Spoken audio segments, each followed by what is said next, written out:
Hi విను. మనం ఇప్పుడు చూడబోయే విషువల్స్ ఏంటంటే కాకినాడలోని ఒక బిజియెస్ట్ ప్లేస్ జ్యోతుల మార్కెట్. ఇక్కడ చాలా మంది సామాన్యులు షాపింగ్ చేయడానికి వస్తారు. అలాంటి ఒక ప్రదేశంలో మున్సిపాలిటీ ఏం చేస్తుందంటే ట్రైన్స్ పైన ఉండే స్లాబ్స్ ని తొలగించి మెషినరీ యూజ్ చేసి దాంట్లో సిల్ట్ తీయడం కోసం అవి చేశారు. మంచి వర్కే. కాకపోతే ఏంటంటే ఇక్కడ రెండు మిస్టేక్స్ ఉన్నాయండి. మీరు చూసినట్లయితే కొన్ని చోట్ల స్లాబ్స్ బ్రేక్ అయిపోయి ఉన్నాయి. అది పిల్లలు దాంట్లో పడే అవకాశం ఉంది. పెద్దవాళ్ళు దాంట్లో పడి కాళ్ళు చేతిలో ఇవన్నీ ఇరిగిపోయే అవకాశం ఉంది.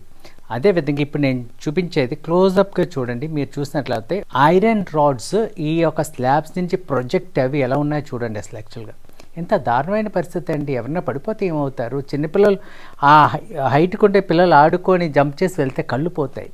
పెద్దవాళ్ళు పడితే గుచ్చుకుంటే ప్రాణాలే పోతాయండి. అలాంటి నిర్లక్ష్య వైఖరి ఎక్స్పెక్ట్ చేయలేదండి కాకినాడ మున్సిపల్ కార్పొరేషన్ నుంచి. ఒక పక్కన ఏంటంటే స్ట్రీట్ లైట్లు వెలగవు. ఇలాంటి దారుణమైన పరిస్థితి ఎవరి ప్రాణాలైనా పోయినాయి అనుకోండి,